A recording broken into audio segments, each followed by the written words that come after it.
Listen, y'all, audience, here, I'm going to give you something behind the scenes. When nobody's watching, Tamara is the greatest beatboxer you've ever freaking seen in your life. And I will freestyle. Anyway. Boom, boom, boom. Wow. No, don't give them a taste. They got to pay for that. Yeah. They got to pay for that. That's behind the paywall. That's a Patreon stuff right there. All right, I'm behind the paywall. Man, we want to go home. Hey, She is so hip. All right. we don't have the song rights for that, so I just got to sign a big mayday from our producer. Yes. 3, 2, 1, punch it. Could you jump to light speed in that tin can? Go back in time in the glory and will it crash or take to the sky? Tell me, smart guy, does it fly? Welcome to Does It Fly, the podcast that puts your favorite sci-fi properties, inventions, and conceits to the test. I'm your mad scientist, Hakeem Oluseyi. And I'm your pop culture expert, Tamara Krinsky. Time to dive into today's topic and see, does it fly?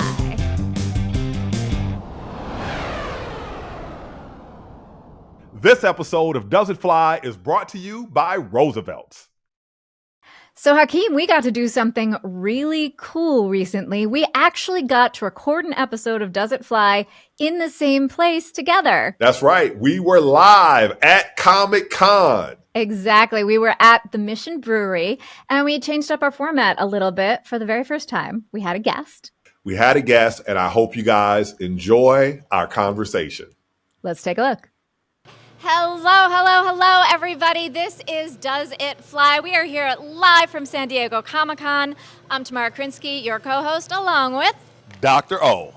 And we are so thrilled to be here. And also the best thing about Comic-Con is that we get to meet up with all sorts of other folks who geek out about the same things that we do. So we are thrilled today to have Aaron Sagers from the Talking Strange podcast here with us. Hi, guys. I'm super excited to be here. I'm excited to get spooky with y'all. And we are going to get spooky today because we are talking about Beetlejuice and possession. It's showtime. For my astronomy nerds out there, we were not talking about the star in the constellation Orion. We're talking about the movie. Beetlejuice is from my childhood. What year did Beetlejuice come out? That's 2. Oh, damn. Shit. Yeah, so if you don't know Beetlejuice, you have to watch it, catch up, and we're going to give you some spoilers, so stop, and if you can't stop, just keep watching. But let me tell you about our show. So what we're going to do is we are going to analyze the topic of demonic possession, and does it fly? So, you know, we have producers who come up with these topics, and when they told me I'm going to be talking about the science of demonic possession, dude, this is a setup. Are you guys testing me? Like, what the hell? Like, I mean, you know what we do here. We take a topic, we extrapolate out, and then we get to talk about all kinds of cool stuff. So Hakeem talks about the science of it. I will talk about the story world that we're living in and how does this idea of possession drive our story? Does it work? And then we have Aaron here who is going to lend his expertise in talking as a paranormal journalist. Is that a good way of describing what you do? Yeah, it is, and thank you for having me. I thought my job today was to actually summon a demon or get someone possessed, like free possessions at the door. But yeah, If you can summon a demon, we are all for it. you've never summoned a demon? I've summoned a demon. Some people call it dating, but, yeah. you know. I mean, it's been a long Comic-Con, but I feel like I got it in me to like. I feel like I could do it. Yeah, we can get some demon juice going. But yeah, no, I'm a paranormal journalist, researcher, TV host. Do the Talking Strange show and YouTube show, and I also do a show called Paranormal Caught on Camera and 28 Days Haunted on Netflix, and then also Travel Channel. I do have to take pause. Your shirt is amazing, and so on topic for today. Oh, yes. Well, thank you. It's technically a Coco shirt. Great movie. Makes me cry. But this is a Roosevelt's shirt, and it is kind of like, it's got Dia de los Muertos kind of vibes to it. Very Beetlejuice vibes. And, I mean, shameless plug, Roosevelt's are the official apparel sponsor and partner for the Talking Strange show and Den of Geek. Well, we are thrilled to have you here. We're thrilled to be here at the Mission Brewery. And we're going to talk about the science of possession. So I toss it to you. The science of demonic possession. All right, so I am going to share that I learned just yesterday from you a phrase that I've been looking for. Oh, no, now I'm scared. Yeah, I only had one word for this, or one phrase for this concept, and that was on-ramp. Yes, it's a good, right, because we were talking about the idea that I very much believe that entertainment, especially sci-fi and movies that incorporate science, can be an on-ramp for understanding more, learning more about science. Exactly, exactly. And so I've always talked about how I was into weird shit. Oh, I'm sorry. It's I don't know if we mentioned this, but it's Does It Fly After Dark? So we are here at a brewery. We're at a brewery. I've had a couple of beers, so, you know, I've been possessed. So here's the thing. As a scientist, there are certain ideas that you just, at face value, you're just like, okay, can't be true, doesn't exist, right? But I'm in a phase of life, and I have been in a phase of life for several years, where I've been following the apocryphal Mark Twain quote, which is, what gets you into trouble is ain't what you know, is what you know that ain't so. It ain't what you don't know, is what you know that ain't so, right? And so when Albert Einstein came up with relativity, we had an idea of linear time and distances are just what exists, but that's not really the case, right? You know, so you had to throw that away. And so I've been reviewing my thoughts about various things. I've been revisiting them. And so I have been very open-minded, approaching the science of demonic possession, and have been surprised to learn that there is such a thing as the science of demonic possession. Okay, tell me more. There was actually a paper published that looked at scientific investigations into demonic possessions from the 19th century up until the 21st century. And so people have actually investigated a lot of paranormal stuff scientifically and written scientific papers about it. Okay, so tell me a little bit about how does one even investigate that scientifically? Like, what does that actually involve? Right, so as a physicist, the first thing I do from any measurement is remove humanity. And the problem with what? That's what the demons want to do as well, remove humanity. Well, that's what the professors want to do when they create physicists. But I don't know if you ever met one, but well, not counting me. Yeah. I've met several physicists, so yes. Oh, by the way, let me give you my paranormal pedigree. I am related to Marie Laveau. You know Marie Laveau? Oh, of course I do. Yeah. No, that's awesome. I didn't know that. Yeah, I don't know Marie Laveau, so explain. She is the voodoo queen of New Orleans. She is a rock star, an icon in voodoo culture in New Orleans, but just throughout the world, honestly. What is the connection there? So I don't know which grandmother it is, but her name is Elise Glapion, and she's a close relative to Marie Laveau's father, who's also a Glapion. So is that like seep into absolutely. you at all? Oh, absolutely. What do you think? Yeah, dude. I'm not going to talk about my paranormal experiences, but I absolutely have had them. And the way I approach it is, I think what could really be happening physically here, I feel like people fill in the gaps, right? But I have had actual experiences. So if it were not for my personal experiences, I think everything is total bogus BS, you know? But so anyway, I got into the studies of this stuff, and it turns out that there are actually 50, the Catholic Church has currently 50 people that are trained in exorcism. And I read a paper from a doctor who was like, I diagnose mental disorders, but I also spot demonic possession. Because the Catholic Church is like, yo, a lot of the people that claim to have demonic possession actually have mental health problems. We need to be able to distinguish between the two. So they hired an actual scientific psychiatrist to do that. And this cat is like, yo, man, when you look at the list of things that are the signs of demonic possession, the superhuman strength, speaking these ancient languages, speaking in these vocal tones, levitation, right? This guy's like, I know 6 of my trusted colleagues who claim to have seen levitation. For me as a physicist, that data has an error bar as big as the universe, all right? It's not, okay. You know, but this particular scientist is a serious scientist, all right? And so now, if you look at the history of demonic possession, there is a big history. It's sort of like, so one guy put it like this. It's sort of like the evidence that George Washington crossed the Delaware. You have all of these witnesses who say that they saw it at that time, and their eyewitness testimony is the evidence that it happened historically.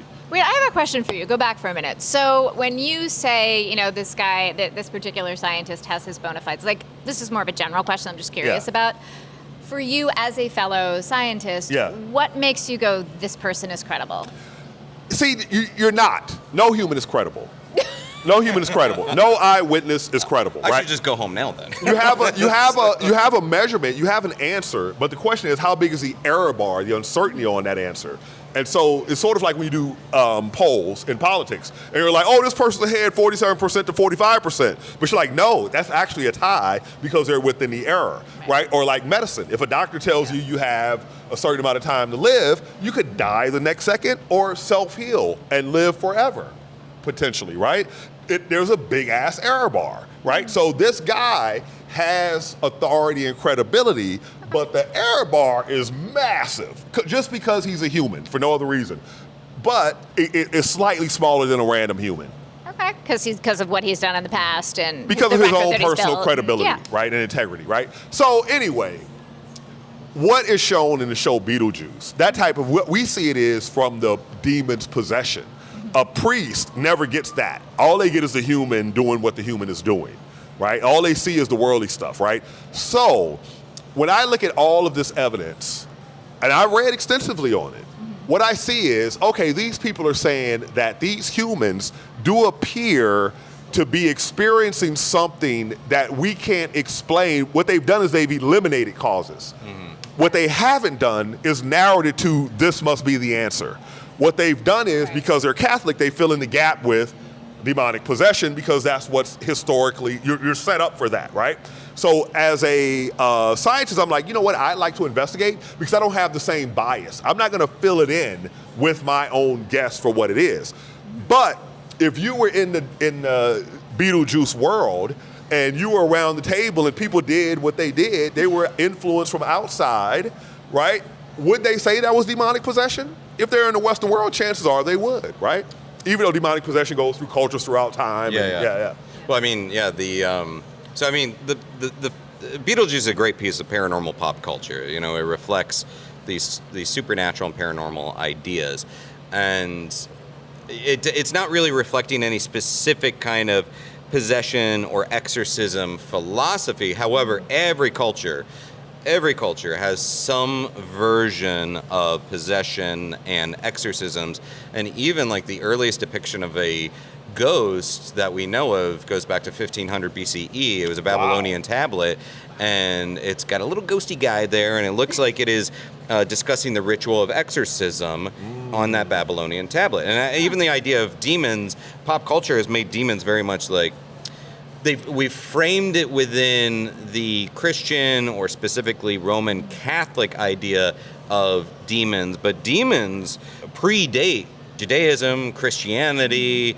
These were actually, the notion of demons were more like sort of supernatural mafia, if you will, that you could, they weren't necessarily, they weren't good nor bad. Every mafia is supernatural, but anyway. Well, you know, I mean, I shouldn't say too much. I live in Brooklyn, but but the idea of like the demons was, look at Pazuzu, which was become famous because of The Exorcist. Pazuzu was a harvest deity or demon, and it wasn't necessarily a good nor bad thing. It was like, it could be on your side. You make the right offerings. It could allow for a easy childbirth, take care of your crops, but you don't pay up.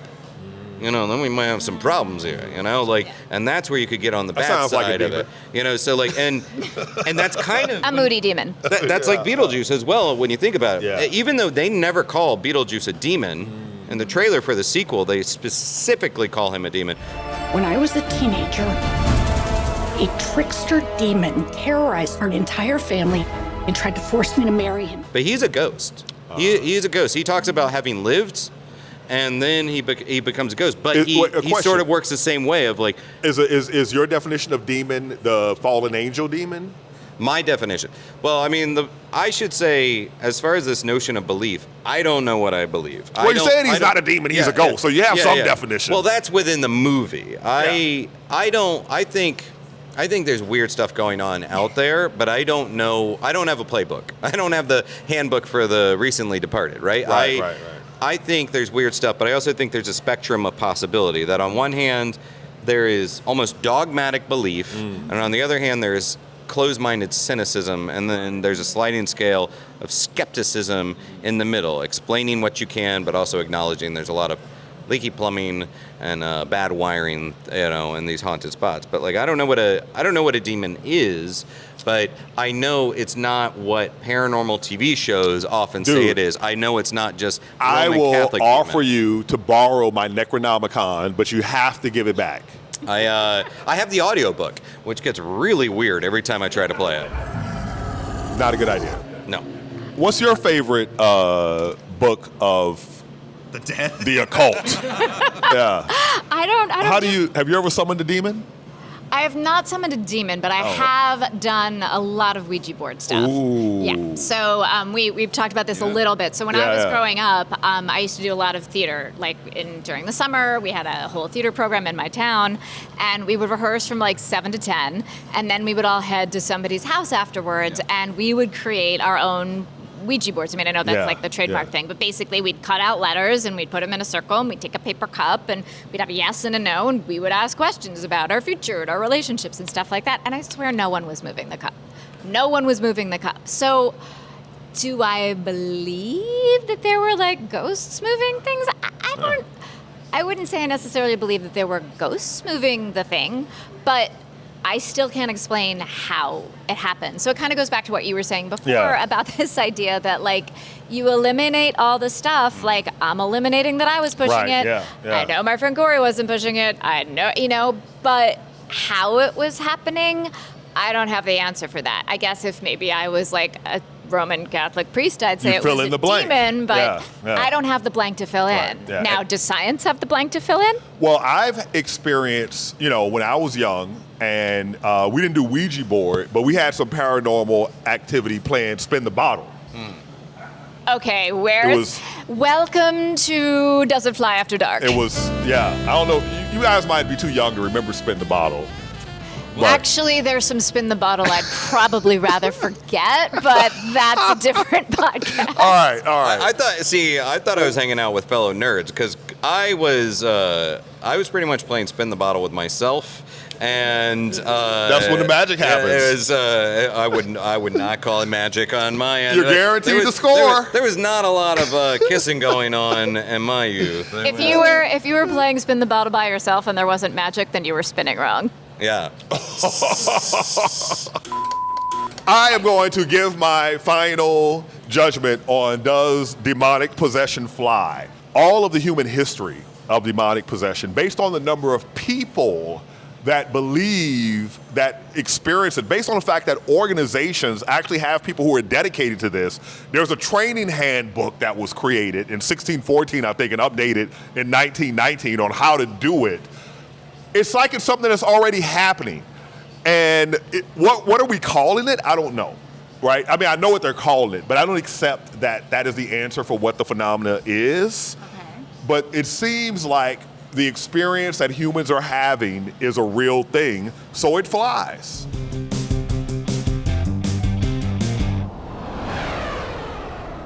Okay, all right. And so for the people who are watching, we have a live audience here, and they all have, if somebody could actually toss me one of our hand things that we've got. I'm our talking to our producers. Things. What do we call these guys?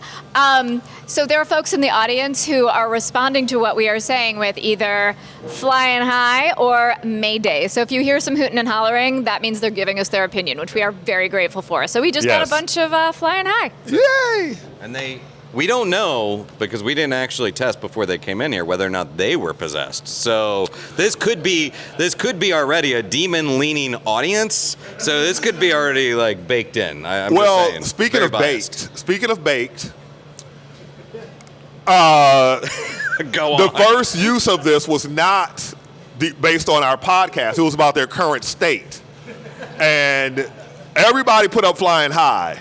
And if they go a little too high, they can show the Mayday. I feel like the Talking Strange audience and the Does It Fly audience, we might have a lot of crossover in that way then. They're also flying high. There's a lot of flying high. There are people walking through walls. It's like, is that a quantum tunneling? Is that a ghost or is that a or is that an electron? Yeah. There's a lot of entanglement in so many different ways. Wow, we are nerds, dude. Yeah. That was 90 seconds of straight nerddom. All right, ma'am, it is now on you. Uh-oh. The Beetlejuice universe. Does it fly? All right, so if we're specifically talking about possession, right, because that's what we do here at Does It Fly. We narrow in on a topic as opposed to like passing judgment and putting a whole movie on trial because, we love these movies. We're here as fans. We're not here to like take down something.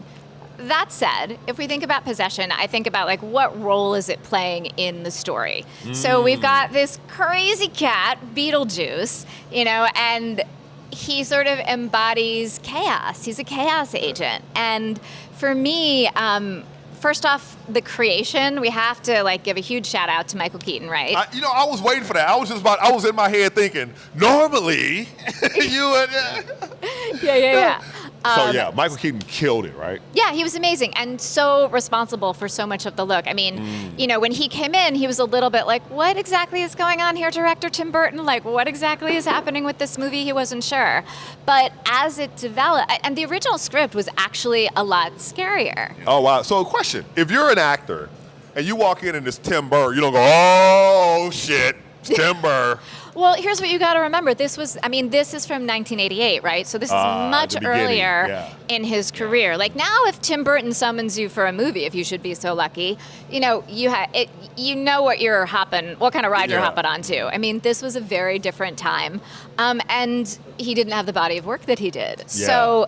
The thing is, there were different makeup treatments that were going to happen. It was written slightly differently. I mean, there was actually a whole different ending for this movie. Oh, really? Yeah, wow. Where Winona Ryder's character was actually supposed to off herself at the end. She was going to die in a fire. And when they were going through development, they said, maybe this isn't the best message to give our teenage audience. And so they changed that. And the other thing, too, little fun fact behind the scenes, the original script, she had a sister. And the sister was the gothy one. She was much more straight-laced. And then as they continued developing the script, they changed it to one, and she, became sort of the outlier that she was, who was able to see our dead couple. So how does that happen? So somebody, some authority, Tim Burton gets the script like, no, back to the drawing board. Then they go back and... I mean, there are so many different ways that script development happens, from a director making a different decision about something, producers, the studio. I mean, it even comes down to film titles. So originally, they were going to call it Ghost House, I believe. I think that's what it was going to be called. And then Tim Burton hated that so much that I have a note about this that I'm going to look up because I don't want to get it wrong, that he decided to actually change it was called House Ghosts. That's what it was going to be called. Wow. And as a joke, Tim Burton was like, no, let's call it Scared Sheetless. Oh, that's better than House Ghosts. Right. Well, apparently the producers also thought that, and he was like, "We are not calling it that." So they ended up with Beetlejuice. But he ended up. Michael Keaton ended up putting a lot of himself into his character, kind of coming with this idea of the electrified hair. And I've got to give a shout out too to the makeup artist, because I mean, great this makeup. film. This film, there were 3 of them. This film won an Academy Award for makeup. Oh yeah, which the little head dude, epic. I love Little Head Dude. Does he have a real name in the character? I think according to canon, it is Little Head Dude. I think that's. I think you nailed it. Nice. But it's and it's funny with that movie. It's like we think about Michael Keaton, but he has relatively little screen time. It's only a matter of minutes that he's actually on screen in that. And the idea of very sensitively deciding not to have Lydia Dietz, inflict self-harm at the end of the movie. That was a good call, but we do still see part of that reflected in the film, because all of the people in limbo that we interact with, like Juno, for instance, and the people in the offices. According to that lore, when you take your own life, you become bureaucrats and you work in those kinds of offices. Yeah, and I think that's something really interesting about the story, because when we're thinking about who Beetlejuice is and his character, what we learn from Juno, who is the caseworker for Alec Baldwin and Gina Davis's character, is that Beetlejuice was actually her assistant at one point, which, if this lore is indeed true, would lead you to believe that Beetlejuice had also ostensibly taken his own life. So when I think about this idea of possession and does it fly in the story, where does it fit in? So much of the theme of this is about what happens after we die. Where do we go? What is this interaction between life and death? And even when they die, you've got Alan and Barbara who did I say Alan? I meant Adam. Who they're trying to control their destiny even in the afterlife, right? Like they want to get this new family, they want to get the Dietzes out of their house, they want their house the way they wanted to, they had originally decorated it. There are a couple of guideposts. You've got Juno the caseworker, you've got this handbook for the afterlife, and they're trying to find their way through it and still control things. And then you have this demon creature, chaos agent Beetlejuice, who comes along and says, no, you don't have any control. I mean, there's even a point where he says specifically to Lydia, hey, these aren't my rules. Come to think of it, I don't have any rules. So I think that the reason that this works for the story and that these fantastic possession scenes, I think that it works because it really drives home this story beat of what do you still have control of? What are we afraid of? What's going to happen? And that, I think, is one of the reasons that this story, this movie, aside from great performances and great practical effects, has stayed with us, because it's not just about like, oh, look, that looks cool. I don't know. You just blew my mind. I never thought about it like that. I'm like, wow, is that why it stayed? I think it's one of the reasons. I hadn't thought of it that way. You find these deep insights, and I'm just like, wow, I'm not philosophical now. You're a physicist. You've got to be philosophical. Well, look. That's different when I'm watching a movie. I'm just seeing Lil Head dude and going, that's awesome. Right, you are seeing dopamine. Yeah, exactly. And well, again, canonically, Little Head dude, we're making it a thing. I'm sure he'll probably get a name in the new movie. But I think the lasting power of the movie is, first off, the Tim Burton aesthetic was just on fire at this point. Oh, yeah. And, he was so early in his career that, like you said, Michael Keaton and he teamed up. And honestly, without this movie, we wouldn't have that secret sauce that would lead to Batman, which is what really launched Burton into the stratosphere. Before that, he was Big Adventure. But, this is what really kind of made, I think, Tim Burton the brand. But there is something just about the film and about the story of the film that taps into this notion of what is a ghost, what is a haunting, what's going on out there, but then added in all these wrinkles of, then you have Saturn, which is sort of the sandworm purgatory area and all these other elements. So I'm going to have you pause for 1 sec, because what you're starting to get into, which I really am looking forward to talking about, is our third question, which is our third part, which is, does it fly? Oh, sorry. I'll give the microphone back. No, you hang on to the microphone. I was getting there. No, what I was going to say was, I was going to just give my definitive answer of I do actually think that, thank you, that possession flies for the vibes of that possession flies when it comes to story.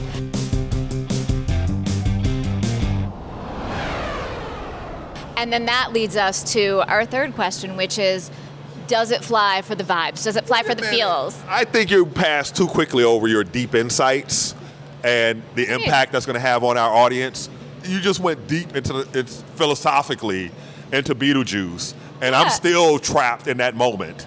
And you're just like, I'm on my final outcome, and it flies, and yes, let's go to the third part. I'm having a moment. Here, I'm getting a case of the vapors here. I feel like I didn't know I was coming into conflict here. It's like, wow, let me think about that. Let me marinate in that for 15, 20 minutes. No. Our podcast does not go that long. All right. I got to train plane to catch back to LA. But that's why I think it flies. Like, I laid out my case for why I think it flies. No, that was good. I dug that. But now I got to think about it. All right. Yeah, because I never saw it. I got to watch the movie again to look at it from that insight. But go ahead. Well, I'm also I love the circulating in the microphones. This could be 2 mics and a fan. This podcast right here. Wait a minute. I think 2 live mics, 2 sticks, 2 stick mics. No, don't be doing that. Do not mess with the hair. I think though, no. Now I want an invention idea. Now I want to build a microphone into the thing. Oh. So that this is like, do you have to raise it to ask a question, or? Yeah, LED with 2 buttons, a button for flying high and a button for Mayday, right? The LED screen with the microphone. No crosstalk. See, this is the fun part of having an inventor as a co-host who holds patents. I'm holding the mic. You should hold that mic. This is your show. Yeah. All right, but we're going to come to... Oh, gosh, okay. No, all the mics. Double mic it. Oh, my God. This is like a comedy of errors with microphones. Listen, y'all, audience, here, I'm going to give you something behind the scenes. When nobody's watching, Tamara is the greatest beatboxer you've ever freaking seen in your life. And I will freestyle. Anyway... Boom, boom, boom. Wow. No, don't give them a taste. They got to pay for that. Yeah. They got to pay for that. That's behind the paywall. That's a Patreon stuff right there. All right, I'm behind the paywall. Man, we wanna go home. Hey, She is so hip. All right. we don't have the song rights for that, so I just gotta sign a big mayday from our producer. Wait a sec. I do. Okay, so one more like little behind the scenes thing. They actually looked at a number of songs for that, and many of them were far too expensive, so that's why they did not use that. But when they approached Harry Belafonte about it, and they said, we want to use... Harry Belafonte was apparently not so thrilled that there were so many covers. And when they said, no, we want to use your version, he was like, oh, okay. Yeah. As a fan of the film, have you noticed... I've noticed this like in the last few years. Like, sure, Deo is the signature musical scene. However, it seems like in the last few years, the Si Senora song is what...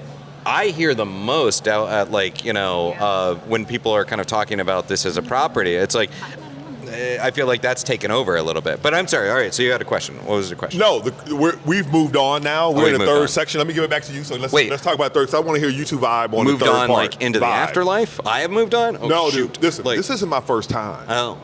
So right? All right. Eternalism. Remember we started with presentism and eternalism?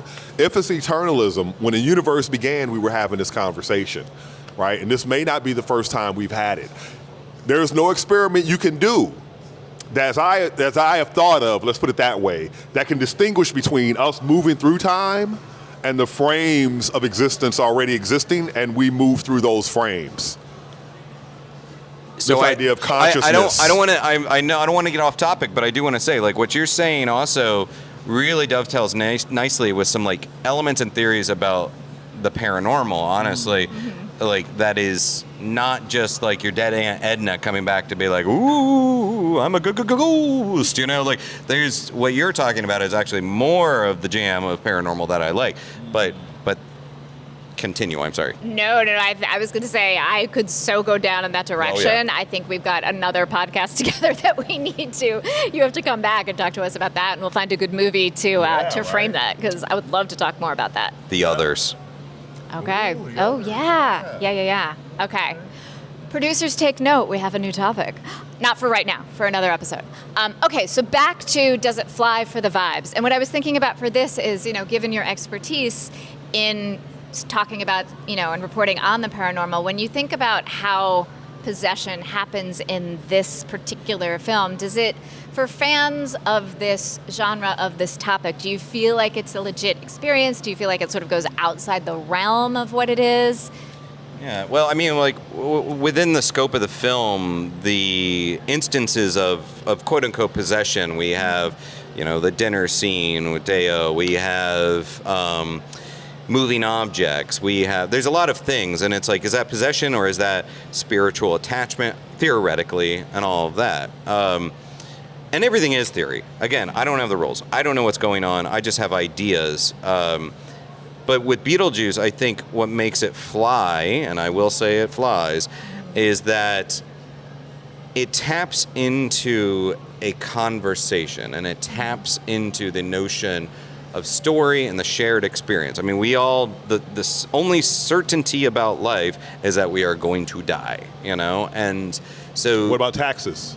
That is, I mean, you know, unless you're Wesley Snipes. If you're rich, you don't have to. Or if you're a sovereign citizen. Yeah. Sorry, that was just a cheap dig on Wesley Snipes. I know, right? I'm sorry. Out of nowhere. I mean, I know a few people who have boasted about being able to avoid them. So yeah, right. Yeah. I love Wesley. Call me, buddy. Let's work together. No, but yeah, it flies because I think it just taps into a conversation, and I think it is obviously fun, and it has these scary elements, and there are scary elements in Beetlejuice, but you know, it brings about the conversation of possession, even though it's not necessarily fitting the theories or the notions that align with certain faiths. And that was a demon in the background. Even though it doesn't align with certain faiths or practices or rituals per se, it still fits with the overall notion of it. So you didn't find it too far outside where you sort of your internal meter of like, this goes so far that I disengage from what's happening on screen? I mean, it's entertainment, and I love it, and it is. I truly love this film, and weirdly, it kind of backs into certain ideas and notions that are kind of on point as far as theories. But no, like it flies because it's fun and it gets us to talk, and it does fit within the, I guess, the larger idea of possession. Yeah, and that, you know, ultimately is when we're talking about does it fly for the vibes, like that's what we're talking about. At the end of the day, even if the science doesn't necessarily work, even if you're like story-wise, I don't know, even if you're like based on what I know as a paranormal researcher, it's kind of a little off. Are you watching that screen or this screen or the tiny screen going, yeah, this is just so much fun to watch that I'm in it? Yeah, but I also think, you know, going back to where I started with the on-ramp idea, that, you know, talking about this kind of stuff is an on-ramp for... All right, let me tell you the perspective I'm coming from. This is another time I start a thought and don't finish it. Let me back up. If you look at how scientists feel, and at least the ones who have a voice publicly that gets heard about the paranormal, it's, you know, flat out, get rid of this stuff, get it out of here, right? Cynicism. And the same way with astrology, right? But I feel like both are on-ramps. I feel like they, you know, I was first interested in the paranormal before I got interested in the universe. And it just so happened that relativity was hella weird, that it kind of fit in with paranormal stuff. It fit in with superhero stuff that I was like, dude, I'm now attaching myself to that. Because I think that there's sort of like a curiosity, and there's also like a, you know, when humans are curious, we actually explore, right? And, you know, the story of humanity is like, you know, okay, I'm not gonna get into deep human history, but exploration is a huge part of human history, and I think this feeds that sort of like wonder, that curiosity, that exploration that we have, and leads people to actually develop the technologies that we're using right now, the camera, the telephone. You know, it's a part of us as much as science is a part of us, and I think it's a good part of us. 100% agree. And something I've seen is like, you know, the curiosity is such an important part of scientific exploration and hypothesis and like pushing ideas forward. And then what I have seen with like people that are super into the paranormal notions is that they sometimes, even though you're talking about the unexplained, they sometimes want to put it into a box, and then there becomes this arrogance of like, I have the rules, I have the rules, and I own the ideas and the theories. And I've seen this with scientists too. And especially scientists. Yeah, what do you mean? And it's like, so with all of this stuff, whatever it is, whatever is happening, approach it with that desire to ask questions and to learn and to be curious instead of this dogmatic approach. And then you might discover some cool and weird stuff along the way, and maybe even learn about like what is going on with this notion of possession. Is it science? Is it supernatural? Is it something in between? I'm feeling something right now, and what I'm feeling is that there's something. Is it a demon? No, it's not a demon. It may be an angel, but it's something that's missing from this conversation that feels natural. When we talk about the paranormal, we're talking about science, and there's a place in the middle that we're, you know, the human experience, right? I'm talking about psychedelic drugs. So, what's your take? You mean like Did I bring any? All right, I'm going to cut us off here, actually, so that we do not put anybody on the record. Just to let you all know, there are a lot of people in the audience going like this. So I hope that when you all watch this, you can let us know in the comments whether this is something that you're into or not. But I don't want to get anyone in trouble here. All right. It was just a thought that popped things are up. legal, certain things are not. And we are family-friendly kind of Absolutely, podcast, sort of. Yeah. Till the sun goes down. But anyway. Well, I think we can all agree that curiosity flies high. Yes. And whether it's science, whether it's the paranormal, whether it's story.